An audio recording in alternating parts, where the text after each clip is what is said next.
राम राम दोस्तों, जय बाबा नीम करोली महाराज जी की। आशा है कि बाबा नीम करोली जी की आपके ऊपर भी अपार कृपा होगी, आपके घर परिवार में भी सभी कुशल मंगल होगी, यही मैं प्रार्थना करता हूँ बाबा जी से। और सभी देवी देवताओं का मैंने आह्वान कर लिया है। मेरे भाई सभी उपस्थित हैं, इनकी उपस्थिति में मैं आपको ये पाठ सुनाता हूँ और आपके ऊपर अपार कृपा होगी सभी देवी देवताओं की, बाबा नीम करोली जी की। आप अगर पूरा सुनेंगे, पूरी रामायण सुनेंगे, रामायण की महिमा अपरंपार है और सभी देवी देवताओं को आशीर्वाद होने के बाद तो ये और भी प्रभावशाली हो जाती है। तो आपसे एक प्रार्थना है, अगर आपने चैनल को सब्सक्राइब नहीं किया है तो इसे सब्सक्राइब अवश्य कर लें, ताकि आपको पूरा धर्म लाभ मिले, सारे संकट दूर हो जाएं आपके। यही मैं प्रार्थना करता हूँ सभी देवी देवताओं से।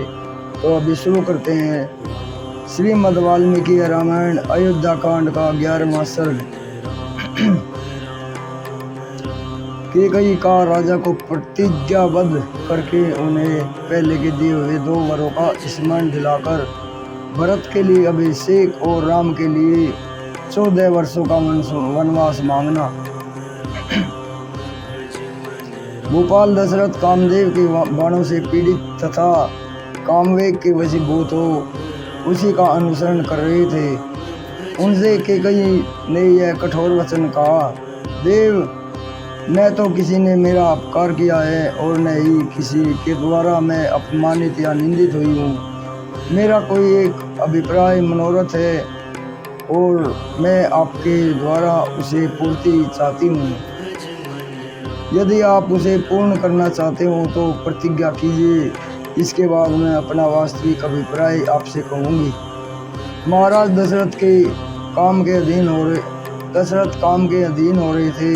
वे कैकेयी की बात सुनकर किंचित मुस्कुराए और पृथ्वी पर पड़ी हुई उस देवी के केशों को हाथ से पकड़कर उसके सिर को अपनी गोद में रखकर उससे इस प्रकार बोले, अपने सौभाग्य पर गर्व करने वाली कैकेयी, क्या तुम्हें मालूम नहीं है कि नरश्रेष्ठ श्री राम के अतिरिक्त दूसरा कोई ऐसा मनुष्य नहीं है जो मुझे तुमसे अधिक प्रिय हो, जो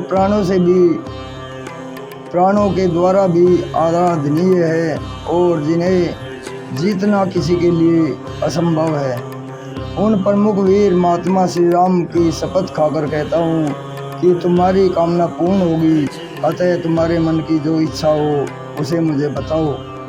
कैकेयी, जिन्हें 2 घड़ी भी न देखने पर निश्चय हो मैं जीवित नहीं रह सकता, उन श्री राम की शपथ खाकर कहता हूँ कि तुम जो कहोगी उसे पूर्ण करूँगा।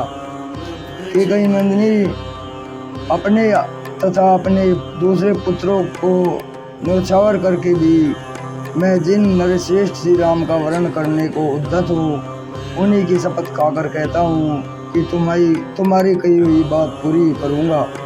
भद्रे, यह मेरा हृदय भी तुम्हारे वचनों की पूर्ति के लिए तत्पर है।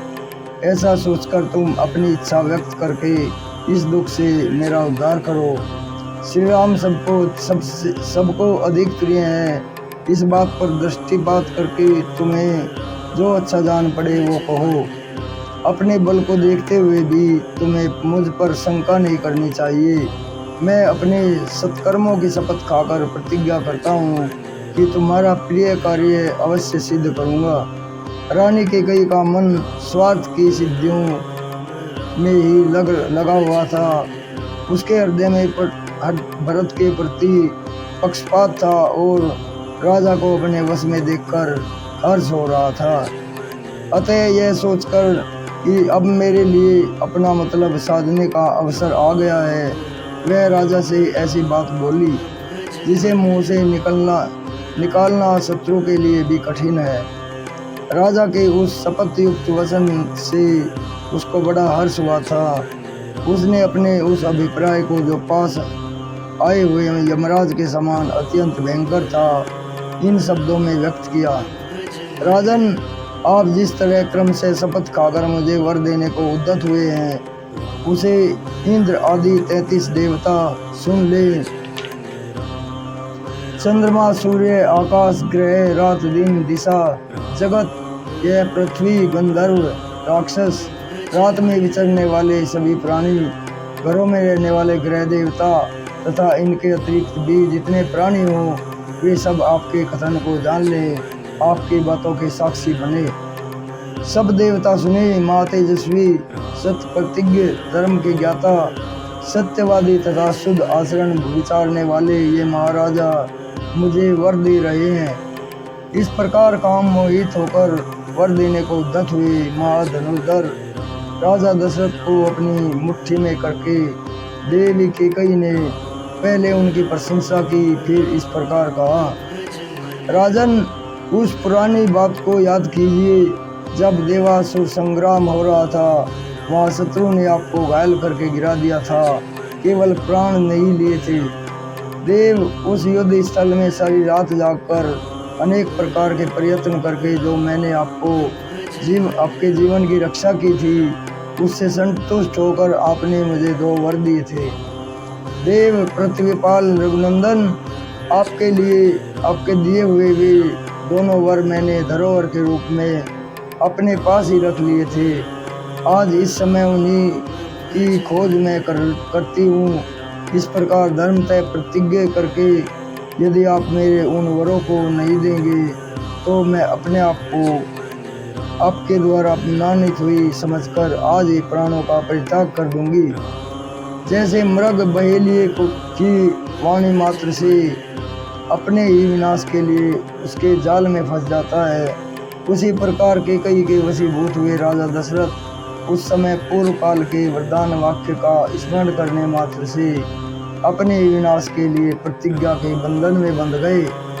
तदनंतर कैकेयी ने काम मोहित होकर वर देने के लिए उद्यत हुए राजा से इस प्रकार कहा, देव उन दिनों आपने जो 2 वर देने की प्रतिज्ञा की थी उन्हें अब मुझे देना चाहिए। उन दोनों वरों की मुझे ज़रूरत है, मैं अभी तुम्हें बताऊंगी, आप मेरी बात सुनिए। यह जो श्री राम का राज्याभिषेक की तैयारी की गई है, इसी अभिषेक सामग्री द्वारा मेरे पुत्र भरत का अभिषेक किया जाए। देव आपने उस समय देवासुर संग्राम में प्रसन्न होकर मेरे लिए जो दूसरा वर दिया था उसे प्राप्त करने का यह समय भी अभी आया है। धीर स्वभाव वाले श्री राम तपस्वी के वेश में तत्काल तथा मृग चर्म धारण करके 14 वर्षों तक दंडकारण्य वन में जाकर रहे। भरत को आज निष्कंटक युवराज पद प्राप्त हो जाए, यही मेरी सर्वश्रेष्ठ कामना है। मैं आपसे पहले का दिया हुआ वर ही मांगती हूँ। आप ऐसी व्यवस्था करें जिससे मैं आज ही श्री राम को वन की ओर जाते देखूं।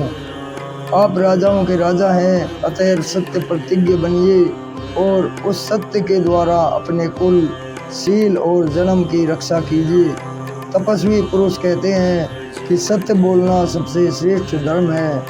वह परलोक में भी निवास होने पर मनुष्य के लिए परम कल्याणकारी होता है। इस प्रकार श्री वाल्मीकि निर्मित आर्ष रामायण आदि काव्य के अयोध्या कांड में 11वां सर्ग पूरा हुआ। जय श्री राम, जय हनुमान जी की जय, बाबा नीम करोली महाराज की, सभी देवी देवताओं की जय हो। ओम श्री सदगुरु। तो दोस्तों ये श्रीमद् वाल्मीकि रामायण अयोध्या कांड का 11वां सर्ग पूरा हुआ है। कल मैं आपको इसका 12वां सर्ग सुनाऊंगा। अभी इजाज़त चाहता हूँ। जय राम जी की, जय हनुमान जी की, जय बाबा नीम करोली महाराज जी।